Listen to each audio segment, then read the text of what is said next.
అందరికీ నమస్కారం అండి. మగపిల్లలైనా సరేనండి, మీరు బయటికి వెళ్ళేటప్పుడు మీరు ఎలా వెళ్తున్నారో ఎలా ఉంటున్నారో అర్థం చేసుకోకుండా నలుగురు స్నేహితులు కలిసేటప్పటికి ఒకరికొకళ్ళు ఎచ్చులు గచ్చులు పోయి ప్రాణాల మీదకి తెచ్చుకుంటున్నారు. ఇప్పుడు ఈ మధ్యకాలంలో గోవా ట్రిప్ ఎక్కడో పెట్టుకున్నారు పిల్లలు, ఆడపిల్లలు మగపిల్లలు కలిసి స్నేహితులు కలిసి వెళ్ళారు. స్నేహితులు కలిసి వెళ్ళిన కాడ బ్యాడ్గా అవతల వాళ్ళు మాట్లాడారు, వీళ్ళ స్నేహితుల గురించి మాట్లాడారని ఎదురు తిరిగి సమాధానం చెప్తే అక్కడ కొట్లాటలు జరిగిపోయి ప్రాణాల మీదకి వచ్చేసినాయి. కానీ ఆ గొడవ పక్కన పెట్టండి, ఇందువల్ల ఆ కుటుంబం ఎంత నష్టపోతుందండి, ఈ బాధ్యులు ఎంత నష్టపోతారండి, ఆడపిల్లల పరువు ఎంత పోతుందండి, అది ఏమన్నా ఆలోచిస్తున్నారా?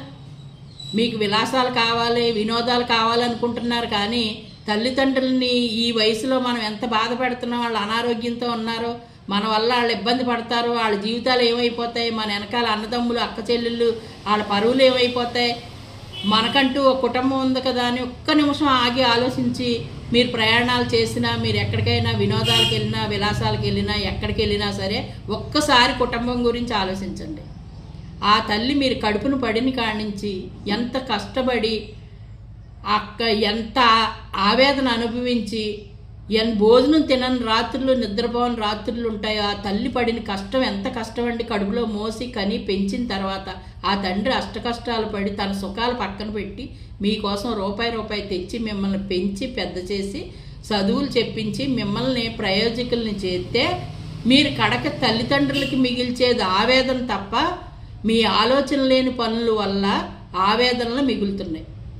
అలాగే పలానా పిల్లోడు చనిపోయిన తర్వాత వాళ్ళు చనిపోతున్నారు, గొడవలు అయిపోయి ఈ మధ్యన చనిపోయారండి, ఇక్కడ కూడా అలా జరిగింది.